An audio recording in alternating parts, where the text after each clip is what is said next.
Con el auge de la inteligencia artificial, los distintos países se están preocupando en cómo esta tecnología está afectando a sus ciudadanos.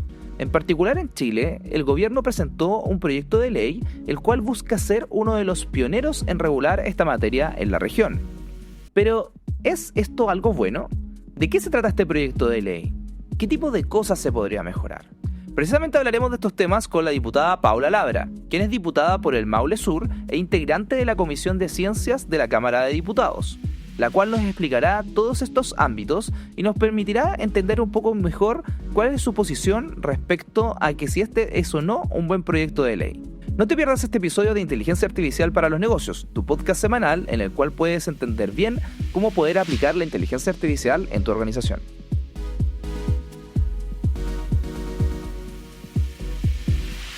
Muchísimas gracias por venir a nuestro podcast. De verdad es un honor tenerte acá y poder discutir un poco más de qué se trata esto de la ley de inteligencia artificial. Entonces, primero, antes de partir, no sé si tú quieres contarle a las personas quién es Paula, en qué tipo de proyectos has estado aparte de este, entre otras cosas. Muchas gracias, Sebastián, en primer lugar por la invitación. Yo feliz de poder transmitir mi opinión, mi visión respecto a este tema.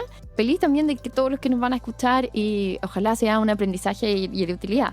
¿Cómo terminé yo en esto? Porque mi experiencia, mi currículum no se ve involucrado en tecnología anteriormente hasta que llegué al Congreso y terminé en esto por ser integrante de la Comisión de Ciencias. Okay. Donde se empezó a tramitar este proyecto de ley de inteligencia artificial presentado por el Ejecutivo. Y porque me preocupaba hacer el trabajo bien, estudié, me preocupé y ahí terminaba muy involucrada e informada respecto a esto. Otra cosa que creo que es muy importante es comentar que yo he trabajado mucho en administración pública, en roles de liderazgo importante, digamos. Fui seremi de salud durante la pandemia, soy ingeniero comercial, pero ahí había mucho que administrar de recursos públicos. Y también he trabajado en empresas privadas internacionales. Por lo tanto, todo lo que vamos a conversar acá y la visión crítica que yo puedo dar es basada en esta experiencia. Perfecto. Y eso siempre lo cuento para que sepan que lo digo con respaldo, con fundamento. Buenísimo. Y en ese sentido, una cosa que me gustaría como quizá para la gente que no está tan familiarizada con el proceso como administrativo que tienen que ver estas leyes, cuando a alguien se le ocurre hacer una ley, en este caso tú dijiste que la presentó el Ejecutivo, esa ley, ¿cómo eventualmente se hace realidad? O sea, en el fondo tiene que pasar algunos procesos, tú participaste en algunos de esos, ahora, por lo que tengo entendido, además ya pasó a otras manos. No sé si me puedes contar a grandes rasgos qué significa esto. Creo que eso es muy interesante de comentarlo, lo voy a comentar de manera fácil, porque no mucha gente sabe cómo funciona esto, cómo salen las leyes. Hay dos maneras de presentar leyes, puede ser moción de los parlamentarios, como nosotros presentamos proyecto de ley, o de parte del Ejecutivo. Por supuesto que siempre el que presenta el Ejecutivo, es decir, el gobierno de turno, tienen ciertas prioridades. Ah. Pueden partir desde el Senado, ¿cierto? O de la Cámara de Diputados, es decir, diputados Cámara Baja y el Senado la Cámara Alta, así lo llamamos en Chile al menos. En este caso ingresó por la Comisión de Ciencias de la Cámara de Diputados, de la cual yo soy integrante. Entonces este proyecto de ley se escucha a distintos expositores, los diputados invitamos gente a participar y posteriormente se vota la idea de legislar en la comisión. Así que estamos de acuerdo o no que se legisle esto.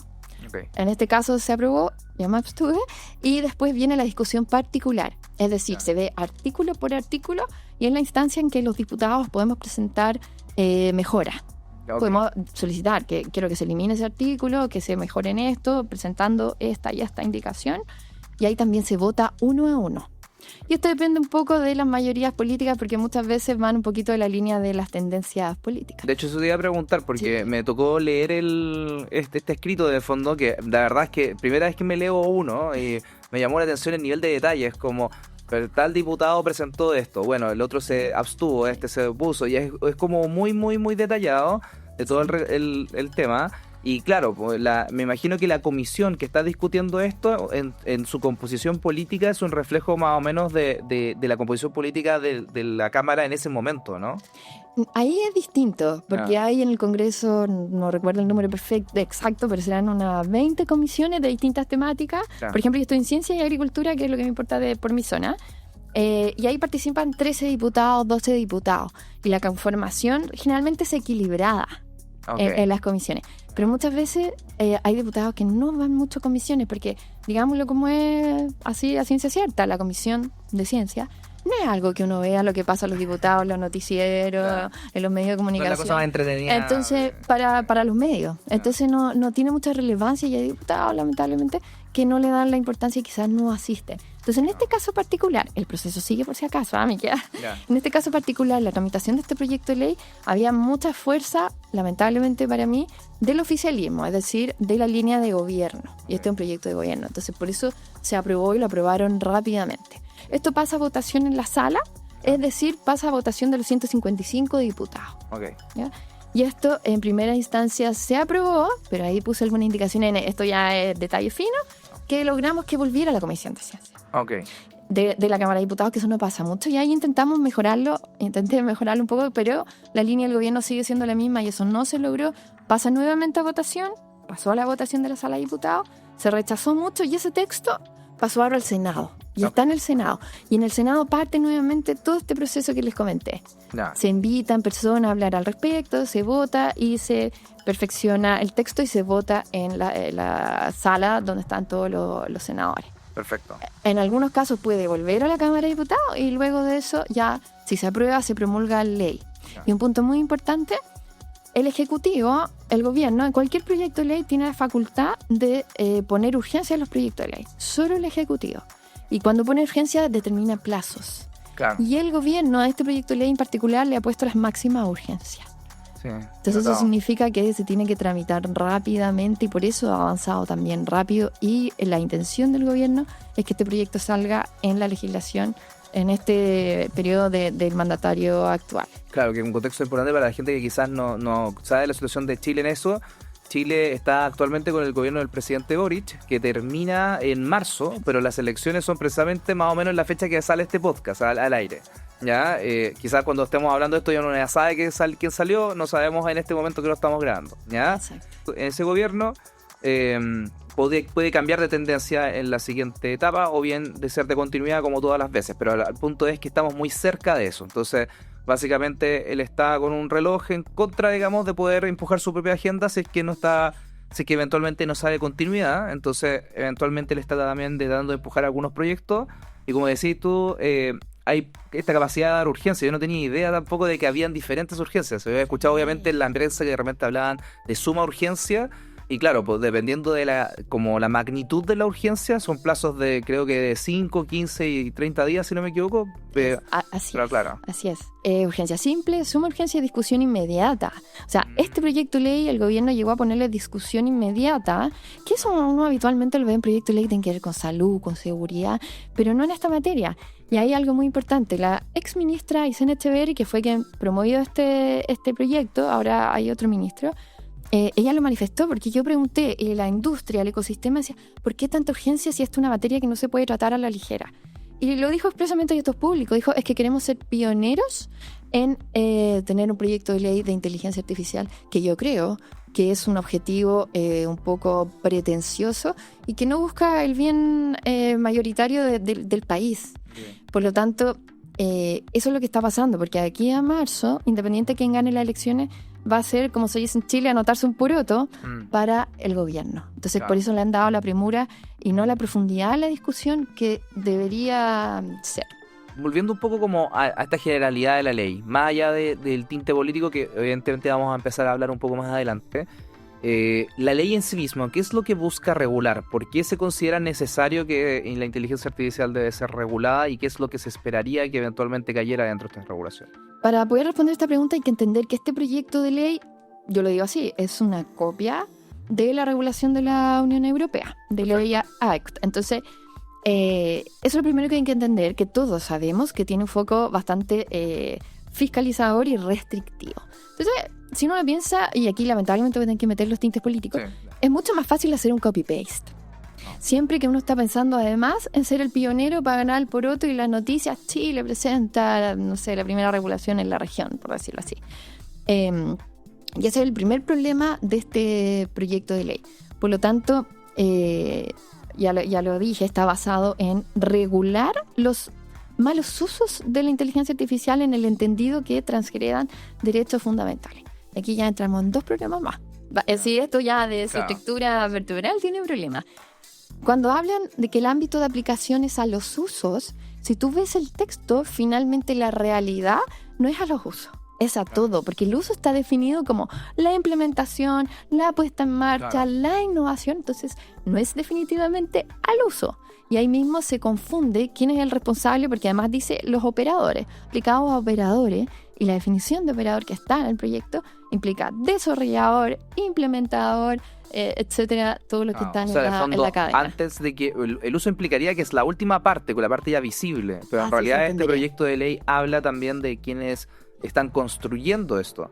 De hecho, una parte importante de ese proyecto de ley y que también viene un poco del espíritu de la Comunidad Europea es el hecho de hacer estos sandbox o entornos de prueba, que claro, efectivamente son testeos antes de que salgan, pero también eso es parte de, ya no es aún el uso, es como la prueba, entonces está regulando como el proceso de llegar ahí, ¿o no? Exactamente, y si nos vamos específicamente a los sandbox, es una de las cosas pequeñitas que están consideradas en el proyecto de ley, y esto se ha planteado desde el Ejecutivo como, porque ellos dicen, si uno les pregunta, no es fiscalizador, no, ellos dicen que la idea es fomentar el uso y la innovación, pero cuando tú hablas de ¿qué se está haciendo realmente en este proyecto de ley para eso? Ella menciona los sandbox, pero realmente, como lo dices tú, tampoco es algo que está bien implementado en la ley y no es algo que uno interprete en primera instancia como algo que fomente el uso y el desarrollo, porque además en este proyecto de ley solo los órganos fiscalizadores del Estado lo pueden implementar. Sí. O sea, cuando estás hablando de alguien fiscalizador, es el órgano del Estado que tiene la facultad para sancionar. Claro. Entonces, de ahí ya estamos partiendo en una génesis que uno dice, chuta, lo pienso un poco antes de poder participar en estos sandbox. De hecho, volvamos a este tema de Europa, porque también una cosa importante de entender en este mundo, más allá de Chile, es que cuando vemos el tema de inteligencia artificial, en realidad hay como una especie de como la gente ve la política de los distintos grandes poderes, digamos. Todo el lado de América, mal dicho América, en el fondo, sí. América, Estados Unidos, etcétera, se ve como un ente que no está tan regulado y que lo que está tratando con su regulación es que de alguna manera permita la rápida implementación de cosas, ¿ya? Entonces por eso que, por ejemplo, hay empresas que dicen, oye, OpenAI, por ejemplo, que es la empresa que generó ChatGPT, no podría haber tenido este nivel de implementación.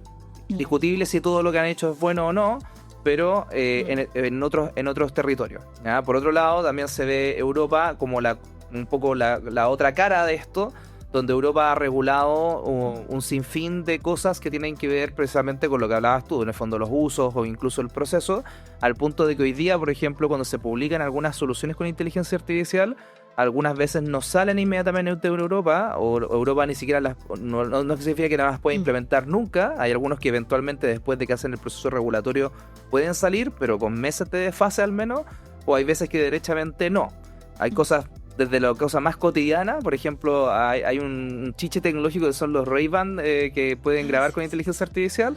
Ese producto no se puede vender en Europa hoy día. Claro. Pero hay otras cosas más estratégicas como modelos como de lenguaje, como que hay proveedores que te entregan para que tú los puedas implementar, y esos, por ejemplo, no se pueden implementar derechamente en los países que están sujetos a este acto de inteligencia artificial porque supera ciertas como características que están definidas por la ley, ¿ya? Como para que la gente también pueda entender de que no es como que, porque Europa lo ve con admiración generalmente, pero Europa en este sentido está tomando una posición que no todos los países ven con admiración. Es una elección respetuosa de sus procesos democráticos, etcétera, pero es una elección que efectivamente le está frenando de alguna manera la innovación. Entonces, en ese sentido, Chile me imagino que también ve a Europa con buenos ojos en algunas otras legislaciones. No creo que esta sea la primera vez que le copiamos a Europa, pero en este sentido me imagino que tú tienes alguna opinión de si esta es una buena copia o no. Tengo mucho que decir al respecto. En primer lugar, creo que es un error garrafal que nuestro país, que tiene una realidad diametralmente distinta a la Unión Europea, esté implementando un proyecto de ley idéntico. Creo que es un error. Tenemos otra idiosincrasia, otra cultura, otra economía, etcétera. Primer error que yo creo que es gravísimo. Y lo que tú mencionabas se traduce perfectamente en el informe de Draghi, ¿cierto? Que no sé si se ha sacado 2 informes que determina cómo está perdiendo competitividad la Unión Europea. Precisamente lo que tú comentabas, mucha innovación y desarrollos importantes que implican mucha inversión no se están implementando en la Unión Europea. De hecho, el presidente Macron en algún momento pidió flexibilizar esto, ¿cierto? Y hace, si no me equivoco, días atrás, pocos días, la Unión Europea presentó, la Comisión Europea, el Digital Omnibus, ¿Ya? que es un pack de medidas que flexibiliza la misma Unión Europea y que retrasa incluso las aplicaciones que tienen que ver con los riesgos inaceptables, los altos riesgos uso de inteligencia artificial. Por lo tanto, estamos viendo que incluso ellos están buscando, que otro punto que te voy a comentar después, la coherencia también con otras leyes que se complementan. Y voy a seguir explayándome como te comentaba. Claro. Australia. Otro ejemplo, Australia tenía un primer approach a acercarse a la misma regulación de la Unión Europea, que sabemos que es más restrictiva. Hace 2 o 3 días presentó su Plan Nacional de Inteligencia Artificial, que tomó un rumbo completamente distinto, que está enfocado en la innovación y en el fomento en la economía en el uso de inteligencia artificial. Okay. Por lo tanto, yo creo que el mundo ya está viendo los problemas que trae esta sobreregulación de la Unión Europea, que como dices tú, es atractivo copiarlo y ganarse ¿cierto? La estrellita que tienen una regulación ciertos países como Chile, pero creo que es un absurdo que perseveremos en nuestro país en implementar algo que ya está aprobado, que trae problemas. Por lo tanto, considero que hay que seguir modelos internacionales que son exitosos, como Corea del Sur, Japón, Singapur y para qué decir Estados Unidos. Y si te está gustando este episodio, ayúdanos a crecer y así llegar a más personas. Si estás en Spotify, abre la aplicación desde tu celular, selecciona nuestro programa Inteligencia Artificial para los Negocios, pincha en los 3 puntitos y dale una valoración de 5 estrellas. Por otro lado, si estás en YouTube, dale like y suscríbete. Gracias por todo tu apoyo y por hacer este podcast cada vez más conocido. Tú hablaste de los sistemas de alto riesgo. Esta ley define ciertos riesgos para la inteligencia artificial, ¿no? En el fondo, no sé si lo estoy entendiendo bien, pero en el fondo van por orden de gravedad, ¿no? Y obviamente a los que son más restrictivos no les deja casi operar y a los otros les coloca algunas restricciones de todas maneras, ¿no? Sí. Efectivamente, esta ley se basa, y es la estructura basal, la definición y la clasificación de usos de riesgo en base usos de inteligencia artificial en base a los riesgos, que es lo mismo que hace la regulación de la Unión Europea. Entonces tenemos los usos de riesgo inaceptable, usos de alto riesgo y los usos de riesgo limitado. Okay. ¿Cuál es el problema con esto? Que son varios. Uno, que las definiciones son bastante ambiguas. Claro. Entonces esto genera una incerteza jurídica que complejiza entender cuáles son las calificaciones de un potencial desarrollo de inteligencia artificial. En segundo lugar, tiene una serie de principios que son bastante complejos, que ahí también podemos profundizar, que aplican a todos estos usos y desarrollos de inteligencia artificial, que traen aparejados sanciones el no cumplimiento de estos principios, que además elevan y generan muchos costos, especialmente para las pymes. En lo particular, cuando hablan de riesgos inaceptables, están prohibidos en Chile, si es que esto se hace ley. Uh-huh. Y en este caso los hace taxativos. Define una lista de cuáles son, que volvemos a la ambigüedad de las definiciones. Y ahí voy a poner un ejemplo particular, que yo considero que es gravísimo, que prohíbe la identificación con inteligencia artificial de los estados emocionales de las personas. Y dice particularmente en fronteras. Actualmente en Chile tenemos un problema gravísimo con el narcotráfico a través de la frontera y la inmigración ilegal. Yo creo que si uno puede usar esa herramienta en la frontera, no creo que un inmigrante ilegal o un narcotraficante va a pasar muy tranquilo. Entonces, con una herramienta de inteligencia artificial bien perfeccionada, tú puedes detectar si viene un poquito nervioso, ¿cierto? O complicado, con una herramienta que puede ayudar mucho en la seguridad. Para no alargarme tanto, después vienen ciertos los otros 2 calificaciones de riesgo, que ahí no hay un listado taxativo. Claro. No está esto prohibido, esto alto riesgo, no está. Es una definición genérica que plantea, por ejemplo, los de alto riesgo son aquellos que pueden vulnerar los derechos fundamentales. Cuando hablamos de derechos fundamentales en nuestro país nos referimos a todo, a todo. Y las definiciones más directas, concretas, van a quedar sujetos a un consejo, que es un consejo formado por al menos un 53% de funcionarios públicos. Okay. Ahí podemos entrar en el detalle que tú quieras, y ahí traté de resumirlo lo más... También me da la atención que la ley ocupa como para poder implementar, porque hablas de mucho rato del rol fiscalizador también que tiene esta ley, y para hacerlo posible descansa en una agencia que se está creando precisamente con otra ley que entra en vigencia el próximo año, que es la Ley de Protección de Datos Personales. Entonces crea esta agencia, y esta agencia ni siquiera hoy día está operando, pero le estamos colocando más responsabilidades. ¿Esta ley, la Ley de Inteligencia Artificial, aumenta el presupuesto de manera que puedan hacerse cargo de eso, o cómo funciona? Ese es uno de los puntos graves también del proyecto de ley. Tú lo explicaste súper claro. Este proyecto de ley descansa todo el proceso fiscalizador, normativo y sancionador en la Agencia de Protección de Datos Personales que tú mencionabas, la crea esta otra ley. Como antecedente en el trámite en la Cámara de Diputados, este proyecto de ley pasó posteriormente a la Comisión de Hacienda, ¿ya? Y ahí esperábamos que se planteara, porque se necesita, porque le generan una cantidad de atribuciones nuevas, pero monstruosa, y por supuesto necesita más recursos. Claro. Aquí, en la Comisión de Hacienda, que es lo que presentó el Ejecutivo, es decir, el Gobierno, no añade ningún tipo de recurso adicional. Y como dato, para que vean que esto no es una idea mía, que se necesitan más recursos, para la implementación de la agencia en la Ley de Protección de Datos Personales se creó una comisión asesora. La presidenta Romina Garrido de esta comisión ya planteó que para la propia ley que la crea no están los recursos suficientes. Para la otra ley, digamos. Para la otra ley. O sea, ya tiene suficiente trabajo y le queremos sumar encima. Más. Okay. Por lo tanto, esto incluso puede derivar en que por un mismo hecho, que puede estar mal interpretado, se generen sanciones duplicadas.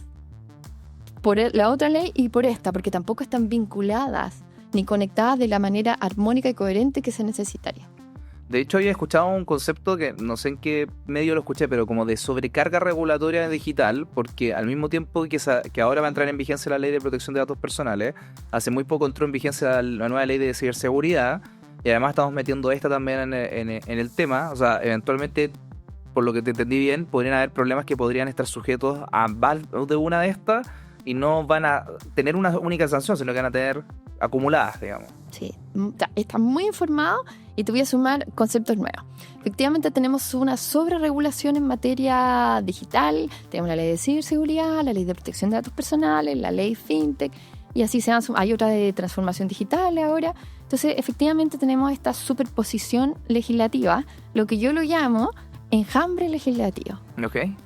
Entonces, yo a lo que he llamado y convocado y he planteado a la Comisión y al Ejecutivo, al Ministerio de Ciencia, es que avancemos hacia armonización legislativa. Y ahí yo lo que planteo es que no es necesaria una ley específica, porque ya tenemos otras que se pueden actualizar, ¿cierto?, en base a lo que tiene que ver con los malos usos de inteligencia artificial. Y un ejemplo muy sencillo en este caso, que se plantea poco, tenemos un código penal, ¿cierto?, que resguarda los distintos derechos fundamentales. Incluso, ¿qué se podría hacer si uno quiere resguardar derechos fundamentales? Hacer más gravosos en el Código Penal aquellos delitos que tengan que ver con mal uso de inteligencia artificial. Por lo tanto, hay otras maneras más prácticas de hacerlo que generar esta sobreregulación que genera un estrés tremendo a la empresa, al ecosistema y sobre todo a las pymes, startups. De hecho, ahí entra una duda que me acuerdo, yo hago muchas clases en universidades también.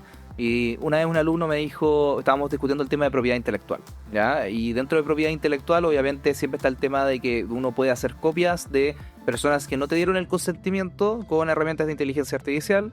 Muy famosamente, hace un tiempo atrás, un productor chileno copió la voz de Bad Bunny y generó una canción con él. Y ahí, bueno, decían, oye, pero en este caso, por ejemplo, Bad Bunny se pudo haber protegido con la legislación actual, ¿no? Porque al fin y al cabo, de alguna manera, tú estás suplantando la identidad. Independiente que sea con inteligencia artificial o no, quizás me ponga una máscara encima, yo ya puedo suplantar la persona y por lo tanto ya debería tener castigo. No es como que en el fondo este algoritmo me dio un delito nuevo. Entonces, en ese sentido, es como a menos ese tipo de cosas las que te refieres. Definitivamente. Eso mismo es lo que yo considero, y no solamente yo, sino muchas personas especialmente más expertas y conocedoras, porque, digámoslo, los diputados no somos siempre expertos en las materias que estamos legislando. Claro. Esa es la realidad. Y para eso hay que informarse mucho, que en mi caso yo he estudiado mucho y he escuchado a mucha gente. O los asesores que de repente ustedes tienen alrededor, pueden buscar algunos. Sí, hay que buscar asesorarse de cierta manera, porque a veces uno tiene asesores más genéricos de distintos temas que hay. Claro. Y en esta ley se buscaba regular en primera instancia particularmente lo que tiene que ver con derechos de autor y conexos. Okay. Se planteaba de esa manera. pero dimos una larga batalla, la di un poco más sola en su momento, que tiene que ver que esto limitaba, como estaba planteado, mucho el data mining, que es fundamental para los usos y los desarrollos de inteligencia artificial. Y otra cosa que a mí me llamaba mucho la atención, y porque digo que este proyecto estaba muy mal formulado, cuando tú lees el proyecto de ley, que lo leíste, Sebastián, verás que en ninguna parte se menciona inteligencia artificial generativa. De hecho, en ninguna parte, una locura. De hecho, me llamó mucho la atención porque al principio el proyecto de ley se presentó una vez como borrador y ahí es donde más lo leí, debo admitir, y me saltó inmediatamente ese tema, y cuando fui a ver el de la Comunidad Europea, sí hablaba de generación.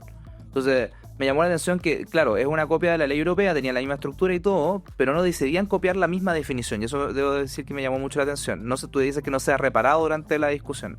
O sea, yo lo planteé muchas veces y lo presenté en mis indicaciones, pero desde el Ejecutivo la disponibilidad, la disposición a hacer estos cambios es bajísima. Además que los otros parlamentarios que votan en la discusión tampoco se han informado mucho respecto a la importancia de hacer estas distinciones que son clave. Y yo te mencionaba que es una copia de la regulación de la Unión Europea, pero es una mala copia simplificada para sacarlo rápido. La Unión Europea, para sacar esa ley, ¿cuánto tiempo discutió? ¿Cuántas cosas ha ido mejorando, implementando? Acá es una simplificación excesiva que genera esta ambigüedad que yo te planteaba, esta incertidumbre legislativa jurídica. Tú hablaste de antes que el Ejecutivo había dicho de que quería ser pioneros con esto, y por ende, en el fondo, estas cosas parecieran que tratan de habilitar ese tema. La ley de protección de datos fue una ley que cuando se aprobó, mucha prensa destacó de que había sido una aprobación relativamente lenta, porque si no me equivoco pasaron como 7 años, pasaron 3 gobiernos distintos, o sea, en el fondo fue una tramitación que lo llamó lenta, precisamente por la cantidad de iteraciones que tuvo, y esta en realidad la estamos diciendo por el otro espectro de que está siendo como apresurada aparentemente. Dicho eso, ¿cuánto es lo que debería una ley así demorarse? O sea, en el fondo, si ahora estamos como en un gobierno, en una parte del gobierno, el gobierno presentó esto como el 2024, si no me equivoco, estamos en 2025 finales, estamos como en el año y medio de discusión. ¿Cuánto es lo que normalmente una ley de estas características tan estructural para una disciplina debería demorarse? Mira, ahí te voy a dar 2 puntos clave. Uno anecdótico. La ley de protección de datos personales y la ley de ciberseguridad no pasaron por Comisión de Ciencia. Pero además son leyes tan importantes que también las pasaron a las comisiones, lo que hablábamos al principio, que tienen más cobertura mediática. Pasó por la Comisión de Seguridad Ciudadana y por la Comisión de Constitución, pero nunca por la de Ciencia. Esta ley, extrañamente, fue todo lo contrario. Pasó por la Comisión de Ciencia y no por Seguridad ni las demás. Entonces ahí ya tenemos la base de la desconexión y la poca coherencia entre las leyes, imagínate. O sea, que no hayan pasado a la otra por Ciencia.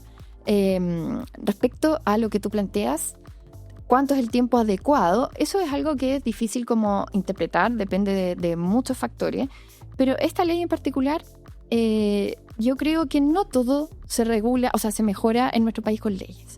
No todo se perfecciona con leyes. Nosotros tenemos la Política Nacional de Inteligencia Artificial, que fue lanzada en 2021 con el gobierno anterior, que se ha ido actualizando, que no es una ley, pero es una hoja de ruta maravillosa y que ha sido considerada muy buena por muchos actores, porque tiene medidas a corto, mediano y largo plazo que involucran a todos los actores del ecosistema, considerando un foco fuerte en los mismos funcionarios públicos de las instituciones del Estado. Por lo tanto, yo creo que cuando hablamos de una ley de este tipo, primero hay que pensar que no todo es necesario una ley. Tenemos otras que se pueden perfeccionar y sí, están insistiendo, hay que hacer una ley de este tipo. Yo creo que antes de ponerse en la votación, artículo por artículo, hay que escuchar a todos los actores involucrados y con el tiempo prudente, que eso es algo que no se hizo en la tramitación de esta ley. Hay algo, porque igual creo que es válido pensar en el otro punto, porque claro, quizás no queremos hacer una ley tan robusta, porque obviamente, como tú decías, hay regulaciones que ya toman eso. ¿Hay algún problema nuevo que la inteligencia artificial esté trayendo que no está contemplado fácilmente en el resto del sistema legislativo? O sea, exactamente, precisamente sabemos que hay muchos riesgos que trae la adopción de la inteligencia artificial y que pueden no estar considerados actualmente en las leyes. Por eso yo considero que es importante que las leyes actuales que tenemos, que están vinculadas a todo lo que tiene que ver con transformación digital, protección de datos personales que ya tenemos, se puedan ir actualizando. Okay. Mira, un ejemplo bien concreto y fácil de entender. Este proyecto de ley de inteligencia artificial tiene uno de los principios que yo te comentaba, que es equidad de género. Okay. Que está perfecto, hay que resguardar los temas, ¿cierto? Disminuir la brecha de género. Y dice que todos los desarrollos de inteligencia artificial tienen que propender a equidad de género. Y aquí siempre pongo un ejemplo. Yo que soy del Maule, zona agrícola, si tú tienes algún tipo de desarrollo, aplicación de IA para clasificar los arándanos que se van a exportar, siempre me cuestiono, digo, ¿cómo voy a propender a la equidad de género? Entonces, es algo que si tú lo quieres abordar, tenemos ley antidiscriminación. Tenemos leyes en esa materia que se pueden abordar de esa manera.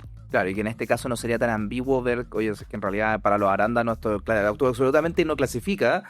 Dejémosle más abierto ese universo a los arándanos. Claro, entonces por eso también vuelvo al punto de las ambigüedades que plantea esto en sus definiciones y en sus aplicaciones, que eso genera temor. Si yo no soy emprendedora, pero si yo fuera un emprendedor que quiero empezar a utilizar la inteligencia artificial, que sabemos que trae muchos beneficios, yo lo dudaría un poco. Yo diría, chuta, esto me trae mucho riesgo, no vale la pena porque las multas son altísimas, me arriesgo o no me arriesgo. Entonces, por eso yo también tengo esta postura crítica, que este proyecto desincentiva la inversión en inteligencia artificial en nuestro país. Y de hecho, en ese sentido, tú hablaste harto de las pymes. ¿Cuáles son las cosas que a una pyme se le podrían hacer peor con una ley así? Dentro de estos principios y reglas aplicables, hay varias que son bien complejas. Uno, por ejemplo, que considera que tiene que haber supervisión humana en todos los procesos que impliquen la inteligencia artificial, ni siquiera diferencia entre los que están automatizados o tienen bajo o nulo riesgo, que eso genera muchos costos. Okay. Por otro lado, también establece que tienen que ser resistentes los sistemas de inteligencia artificial, resilientes a cualquier falla.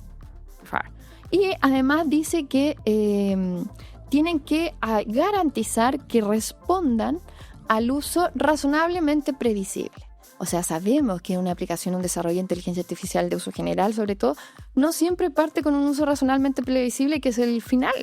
Claro. Por lo tanto, genera estas restricciones que, por supuesto, desincentivan y generan temor, y en segundo lugar, generan muchos más costos. Entonces, las pymes y las startups, yo creo que son los que llevan la mayor carga en los problemas que genera esta ley. Y en la práctica, ¿cómo se comprueba que uno está siguiendo esas líneas? Te pregunto porque hay una ley en Nueva York que se ocupó, o sea, no sé si es una ley la mejor palabra, porque es una ley que envuelve solamente a todo lo que tiene que ver con New York City más que alrededor, que básicamente colocaba restricciones para los sistemas que se ocupaban para el tema de reclutamiento. O sea, si yo quería postular un trabajo, subía mi currículum, ese currículum tenía que pasar por una auditoría que de alguna manera decía de que no estaba siendo sujeto a una discriminación por género, por religión o por alguna que otra cosa que estaba definida y que tenía este mismo espíritu de defender los derechos fundamentales en el proceso de reclutamiento. O sea, por ejemplo, si ahora yo tengo mi empresa allá y quiero ocupar un sistema automatizado para revisar los cientos o miles de currículums que van a llegar, tenía que pasar, o sea, podía ocupar este proceso siempre y cuando era pasado por esta auditoría. Porque obviamente es un buen espíritu, en el fondo queremos disminuir un problema de discriminación, etc. En la práctica, esa ley tuvo muchos problemas de poder ser auditada. Porque, por ejemplo, si tú ocupabas eso como empresa, tenías que autorreportar la auditoría. Y además es un proceso tan privado que yo no te lo puedo dejar en público para que otra persona pueda auditarlo transparentemente. Entonces, a pesar que está, en la práctica, muchas de las empresas que son elegibles para ese problema no reportan su situación, ¿no? Entonces, igual es como ya, sí, la ley te regula, pero la verdad es que no sabemos cuántos en realidad lo están haciendo. Un poco con lo que tú estás comentando, ¿cómo se reporta que mi sistema efectivamente está a favor de los X derechos o principios que se definen en esta ley? Mira, esta ley no considera autorreporte, tampoco considera, esto no tiene que ver, pero tampoco considera autorregulación, que yo creo que es algo fundamental y que ayuda mucho. Y esta ley, dentro de todos los problemas que te planteaba, es algo que es impracticable la aplicación de la fiscalización. Lo hace totalmente impracticable porque ya lo comentábamos, entrega todas las facultades de fiscalización a la agencia que no tienen las facultades. Eso por un lado. Y por otro lado tiene un artículo de incidentes, ¿ya? Tal como lo tiene la regulación europea de informar incidentes, que número uno todo ciudadano de a pie, como decimos acá, puede denunciar un incidente. Y si tú vas a el concepto macro de un incidente vulneración de cualquier derecho fundamental.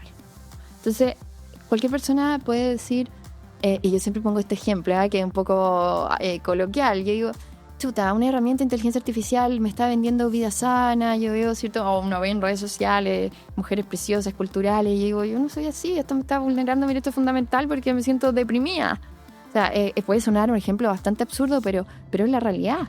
Entonces, al final, si tú dices, ¿cómo se va a aplicar quizás la fiscalización asociado, ¿cierto?, a la agencia, que no puede con todas sus facultades? Y en segundo lugar, cualquier ciudadano puede. Entonces ahí, cuando tú denuncias, este incidente lo debe hacer a la agencia. Y la agencia tiene que informar al proveedor, desarrollador, implementador, distribuidor que está cometiendo eso, que también hay un límite difuso, quién es el responsable. Y ahí ya empieza el mismo procedimiento de la Unión Europea, que tiene un plazo que aquí es incluso más restrictivo para cumplir con todo el procedimiento de verificar todos los potenciales afectados por esto y después informarlo a la agencia, y después todo esto trae sanciones aparejadas. Por lo tanto, es una locura. Eso, por ejemplo, podría ser algo que quizás a las pymes les va a costar, porque en el fondo las pymes ya, cuando esta empresa es un emprendimiento, digamos, nosotros básicamente tenemos que hacer muchas cosas con una sola persona. Ya darle oye, ahora además te acaban de decir que tu chatbot no está haciendo esto, tienes que dar en un plazo muy corto de tiempo, o si no te va a caer mucho peso encima. Entonces podría ser eventualmente la rigurosidad de los cumplimientos de los plazos, algo que eventualmente podría afectar mucho más a las pymes que a otras empresas. Porque claro, yo de trabajar en el corporativo un abogado le llegaba a esto y él podía dedicar su día a esto. Sí, efectivamente, y por eso es una de las medidas que asfixia sobre todo a las pymes, porque vas a tener que tener un equipo completo trabajando en este tipo de cosas. Y además, estos plazos tan cortos que se imponen, que se tienen que informar, puede generar que por atender la premura y evitar la falta, tú entregues información inequívoca, no exacta, que puede generar un problema grave porque quieres cumplir rápidamente. Claro. Entonces tampoco es prudente que eso se haga de esa manera. Entonces, tratando de ver en el fondo, porque esta discusión, como tú decías tú, ahora pasó a la Cámara del Senado. En el Senado van a ver un poco las discusiones que tú decías entre comisión y eventualmente, me imagino, general, y si se aprueba, pasa. ¿Qué es lo que deberíamos esperar que eventualmente el Senado discuta? O sea, en el fondo, ¿qué tipo de cosas se esperan que aún no haya un acuerdo tan claro y que deberían como ser objeto de discusión para lo que viene? Un antecedente importante es que en este segundo trámite que les comentaba que volvió, porque pasó 2 veces por votación de la sala el proyecto de ley. Ahí logramos, y yo digo logramos porque conversé con muchos diputados para convencerlo de lo malo de este proyecto, que se eliminaran varias cosas. Pero más que porque se mejoraba el proyecto, porque eliminando mucho queda muy desestructurado, una señal de lo malo que es. Entonces lo que pasó al Senado, a la Cámara Alta, yo lo llamo un Frankenstein. Porque pasó una cosa desestructurada, eliminamos unas cosas que son pésimas, pero quedaron otras que no están conectadas en sí. Entonces, cuando esto ya pase al Senado, aquí depende y vamos a volver a la política de voluntades políticas. El Ejecutivo, el gobierno, persevera en su intención de sacar este proyecto de ley en el mandato del presidente Boric, que termina, tú dijiste, el 11 de marzo, es decir, poco tiempo. Si el Ejecutivo vuelve a ponerle estas urgencias, el Senado, la Comisión de Ciencia del Senado, se va a ver en la premura también de avanzar con esto rápidamente. No. Y aquí viene otro componente, porque es la votación, ¿cierto? Y las fuerzas políticas, digamos, de un lado u otro, están generalmente equilibradas. Entonces ahí va a depender de cómo sea la conversación del Ejecutivo, de los senadores, y cuál sea la voluntad de los senadores en cambiar esto o en no legislar en esto. Entonces ahí vamos a ver qué pasa. Pero a mí mi instinto me dice que va a avanzar rápido dentro de lo que pretende el Ejecutivo. ¿Y cuál es? Porque yo entiendo que obviamente tú estás en la oposición, pero ¿cuál es el beneficio percibido de ser pioneros en una ley?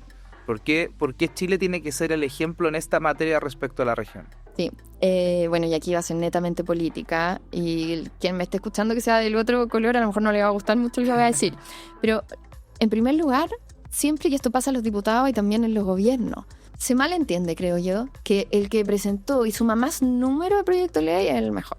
Creo que no es así, porque realmente salen proyectos de ley que son cualquier cosa. Y en segundo lugar, que sean pioneros, eso es una medallita, por decirlo así, mala medalla, que se ganan dentro de los otros países. Nosotros hicimos este trabajo, se va a plantear que si es un trabajo con conversaciones extensas con el ecosistema y se va a plantear como muy bien Chile lo logró, están regulando, los otros países van a querer imitarlo y va a ser noticia por lo menos en la región, en Latinoamérica y el Caribe. Entonces ese es el beneficio que se tiene y ahí vienen estas cosas de la política, estas aristas de las políticas que a mí me parece que no son tan buenas, que no se busca siempre el beneficio mayoritario para los países. Claro, y además en este contexto, una cosa importante es que el Senado, quien está discutiendo esto ahora, ya tiene su composición electa para el siguiente periodo, que sí, claramente no es tan favorable en color político como tú decías respecto al oficialismo actual. Entonces, además como que pareciera que si no logra sacarlo en estos 3 meses va a costar mucho más después de marzo. Sí, no, y yo considero, y por algunas conversaciones que he podido tener, porque tenemos 2 colores políticos en las elecciones presidenciales, que uno, por supuesto, es una continuidad del gobierno actual y que lo va a querer empujar cuando termine este mandato, pero el otro lado sabe los problemas que esto trae, los problemas, el impacto en la economía en nuestro país, los beneficios a la ciudadanía que se perderían y, por supuesto, no va a perseverar en esto. Tomarán otras vías, otras herramientas que desconozco, que se desconocen, por supuesto, hasta ahora, pero no van a tener la intención de perseverar con este proyecto que sabemos, con lo que está pasando en el mundo, no es la vía correcta para poder fomentar y regular a la vez el buen uso de la inteligencia artificial. ¿Interesado en adoptar la IA en tu empresa? Pues te tengo buenas noticias. En Evo Academy diseñamos distintos cursos corporativos sobre cómo adoptar tecnología e inteligencia artificial.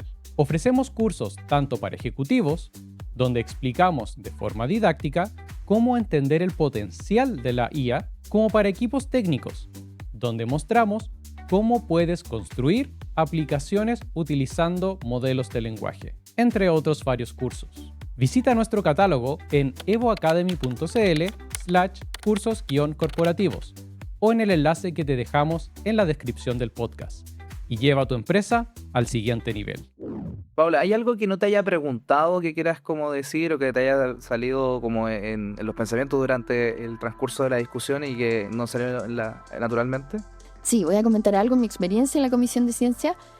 Cuando empezamos a tramitar esto, yo diría que el ecosistema en general no estaba informado de lo que estaba pasando y no se le daba relevancia.